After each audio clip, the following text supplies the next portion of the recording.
అందరికీ నమస్కారం అండి. రైతు సోదరులారా, ఇప్పుడు మనం మిరపతోటల యొక్క దశల్లో చూసుకున్నట్లయితే ఇప్పటికే 2-3 దశల్లో 2-3 కోతల్లో అయిపోయి ఉంటుంది.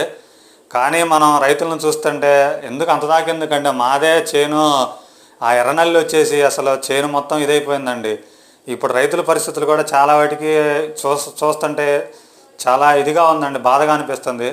కానీ మరి తప్పదు కండి, రైతు అన్న తర్వాత ఒక పక్క ధరలు చూస్తే కూడా చాలా తక్కువగా ఉన్నాయి. మరి చేసేదే ఉంది. కానీ మనం జాగ్రత్తగా ఈ ఉన్న పరిస్థితుల్లో అయినా కానీ కొద్దిగా తక్కువ మందులు 150-200కి అట్లాంటి మందులు తీసుకొచ్చుకొని ఆ ఉన్న పూతను కానీ ఆ కాయను కానీ మనం కొద్దిగా ఎదుగుదలకి చేసుకోవడానికి మనం తక్కువ మందులు తీసుకొచ్చుకొని కొట్టుకుంటే బాగుంటుందండి. అదే ఫ్రైడ్ కానీ, చిస్టామిత్రన్ కానీ, డైఫానోత్ర కానీ, పోలో కానీ, టాగర్ కానీ, రోగర్ కానీ ఇలాంటి మందులు తీసుకొచ్చుకొని కొట్టుకుంటే బాగుంటుందండి.